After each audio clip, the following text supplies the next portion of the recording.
Hi, this is Zach from Worn and Wound, and today I'll be going hands-on with the Spinnaker Dumas.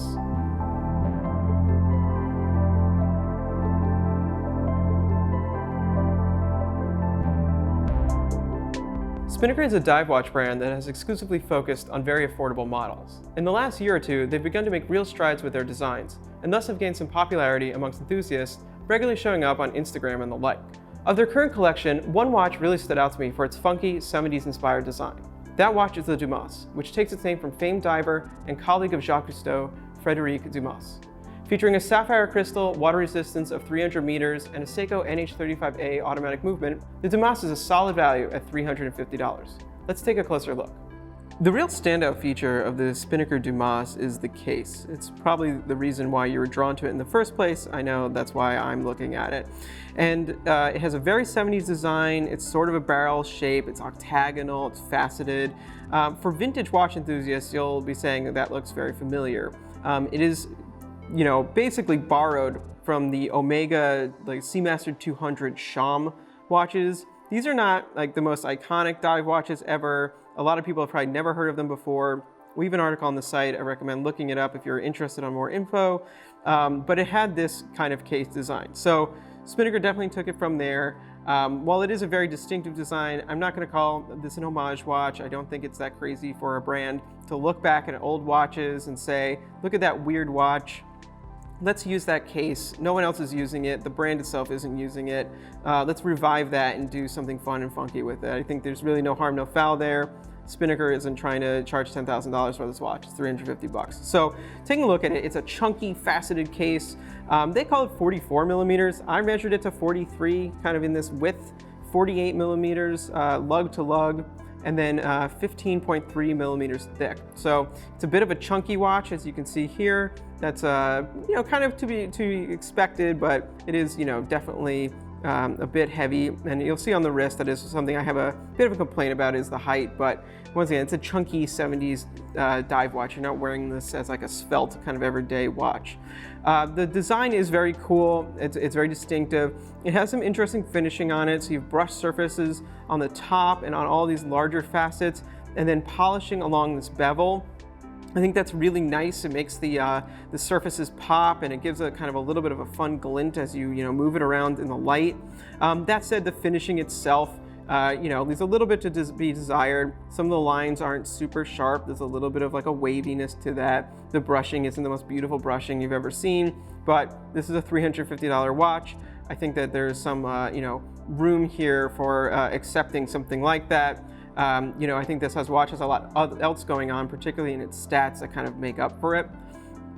The polishing, for example, also just like a little overly polished. It looks a little plasticky here, but wear this for a little bit, it's going to get dinged up. I think that's going to actually go a long way to making the watch look kind of a little bit. You'll forget about those silly little details. On top of the case, you have a 120 click bezel, unidirectional. Has a pretty good feel to it. It's nice and snappy. There's a tiny bit of back play. But not so much, and I think that's actually a very decent bezel. An interesting thing about this bezel, though, as you might see looking at it, it has kind of that vintage, almost bakelite look to it. This isn't acrylic and it isn't sapphire. It's actually a mineral crystal top piece over an insert, and all these green markers here are lumed. They glow very brightly. It's very possible they've seen a mineral crystal bezel before and they just didn't call it out. I think that makes a lot of sense at this price point. Obviously, sapphire is going to be very expensive. It might be the most scratch resistant. Acrylic actually might also be a bit expensive because of the process of making it, but that'd be more scratch prone. Here you get the look and probably a better price, so it makes sense for them to use it here. The actual crystal, though, is sapphire, which is great. The right side, you have a big screw down crown. It's entirely polished. I wish there was a little bit more detailing there, but once again, that's not what this watch is all about. I do like this detail, though, on the very end. It has this sort of like white bubble insert with a Spinnaker sail sort of embedded in it. It's just a nice touch, something I didn't expect from this watch. A nice change from the kind of the standard sort of relief on a crown. Flipping the watch over quickly, you have an exhibition case back showing off the Seiko NH35A movement. Not a movement known for its beauty, but Spinnaker does a nice job here of customizing the rotor with some sort of like applied graphic. I think that's a nice touch. It's it's probably a lot easier for them to do than trying to go through some sort of replating or redecorating, and it's effective branding. It's a little bit of a signature look as well. So I think they did a good job. I would have been fine not seeing it on this this watch as well. Maybe something about Frederick Dumas could have been nice there, or some sort of etching on a case back of a sailboat. Looking now at the dial, I think they did a really great job with the dial, and I think the dial actually goes a long way to kind of making this watch feel higher end and once again pushing that value aspect of this watch. It's also, while vintage inspired and sort of a classic dive watch look, it's got the trappings of a dive watch dial. It doesn't feel that derivative to me somehow. What they did that was really smart with the dial is make multiple surfaces. So you have a base surface here and then an applied ring around it, which has the indexes as well as the hour markers. And what's cool is that the ring sort of carves around each of these hour markers too, giving it kind of a nice detailed look. The markers then are applied, which adds yet another layer. So you immediately have a nice amount of depth to this dial, which I just think is something you don't typically expect on a watch this price. And also, just has a nice finished look to it. Those markers have polished surrounds and a cream lume that glow very bright, which is also great to see on this watch. Between them, you have white lines and then orange markers at intervals of 5, giving a nice little punch of color. I love the kind of use of color here, the kind of olive green or mossy green from the bezel, the more creamy lume, the orange. Everything is tonally kind of similar to each other, but has a really nice look. On the lower surface then, you have a 24-hour track, printed logo, and then automatic 1,000 feet, 300 meters. The logo's pretty big, but it's a nice stylized font. It doesn't really bother me. The 24-hour track is a bit odd, to be honest. I don't think it's really needed there. It's kind of more of a military field watch sort of a thing. Not necessarily sure why it's there, what the tie-in is. It doesn't really bother me either. That said, I think the watch might have had a more striking graphic look without it. The date window is surprisingly well executed as well. So it's an applied date window with like a brushed steel finish off at 3. It is raised above on that ring as well. That helps balance out the marker at 9. And while the date is like a little bit further in the center than the marker would have been, I think that it overall has a pretty decent symmetry. For the hands, you have another nod to Omega, but also just a classic dive watch, set. So you have those classic plunger hands. So you have a short, straight sword for the hour. It's brushed steel. It gets the job done, but it's definitely not where the focus is. And then you have this massive, oversized, bright orange Roman sword for the minutes. You've probably seen it on watches before, famously on the Omega Ploprof. I think several years ago you saw this a lot more often on watches. Now it's taken a little bit of a back seat to other styles. I kind of like seeing it here again. It's fun, it's funky, it works with the case.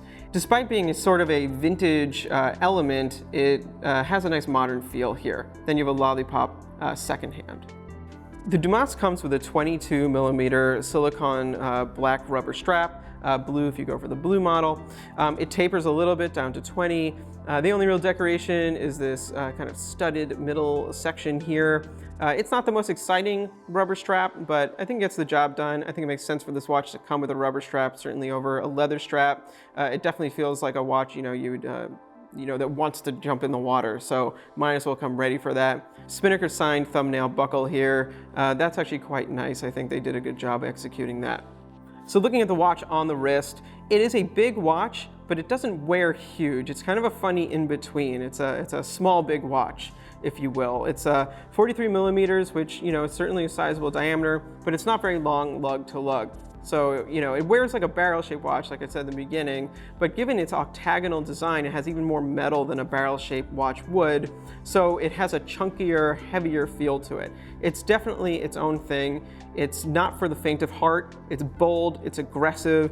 You feel like, if you smack this watch into something, that other thing is going to break because it's a hefty guy.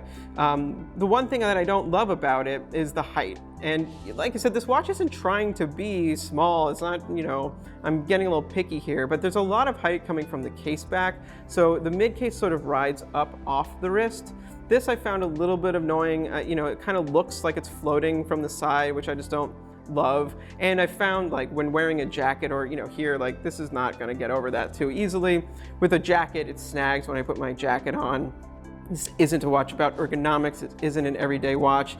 This is a 70s funky tool watch. So, I think that it sort of gets away with something like that. And once again, for $350, what you're going for here is looks and a surprisingly good build quality. So that's just kind of getting picky.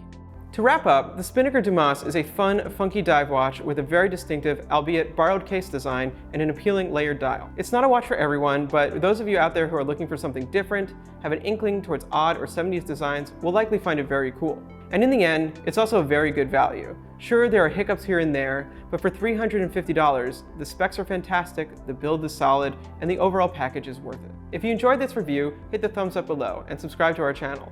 Also be sure to check out the full article on WarnerWound.com. See you next time.